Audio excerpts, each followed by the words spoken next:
After you look at the scientific proof, the historical proof begins to leap out at you in completely new ways.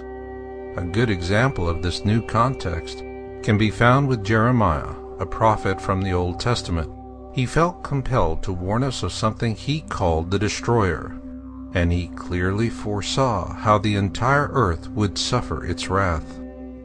In Jeremiah 25:32 and 48:8 we read, "Disasters will soon spread from nation to nation.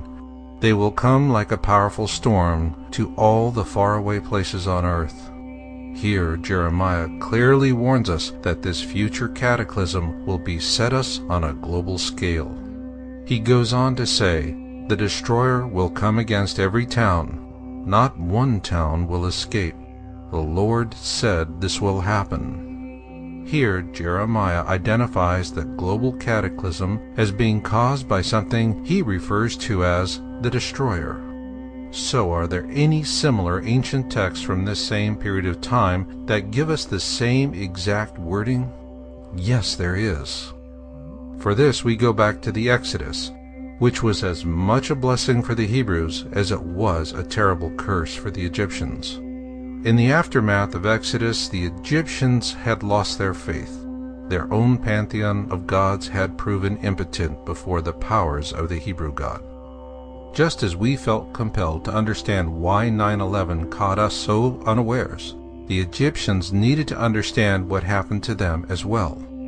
So as the Hebrews began to write the Old Testament, the Egyptians simultaneously penned a massive anthology called the Great Book. The original text was written in ancient Hieratic and was later translated into Phoenician and then on into English.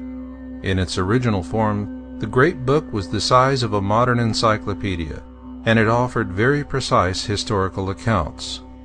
Two such notable accounts were Noah's flood, or the deluge as it is more commonly known across the four corners of the earth. In the Egyptian account of Sesuda and Hanok, they described an ark very similar to the one built by Noah, and in much the same manner. Then there are the Egyptian accounts of the 10 plagues of Exodus. It is important to keep in mind their version was written by the vanquished, as opposed to the Old Testament account, which was written by the victorious Hebrews.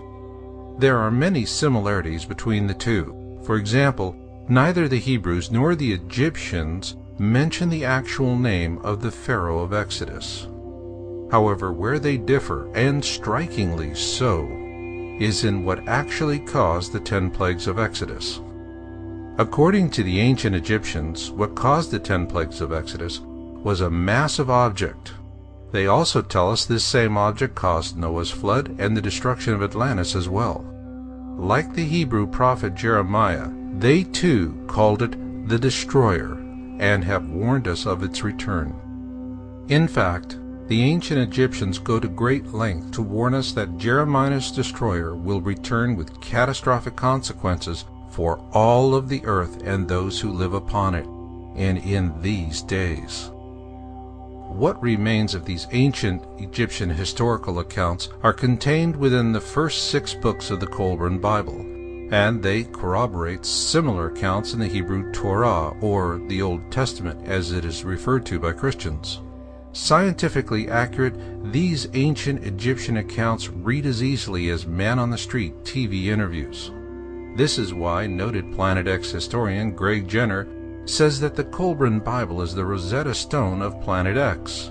This is because the Egyptian accounts are so prescient they unlock many Planet X secrets buried within the Holy Bible and numerous other ancient texts and folklore. Many of the harbinger signs of the destroyer's return mentioned within the Qumran Bible have already come to pass. and it is warning us that what will come will be Jeremiah's destroyer. The Colburn Bible gives us many examples of what this is going to be like, and most notable comes from the Book of Manuscripts. When blood drops upon the earth, the destroyer will appear, and mountains will open up and belch forth fire and ashes. Trees will be destroyed, and all living things engulfed. Waters will be swallowed up by the land, and seas will boil. Assuming our governments know all this, what are they doing about it? And of course, we want to know what's going to happen to us. Well, our governments have known about it for a long time, and yes, they're doing plenty about it. The question is, what are you doing about it?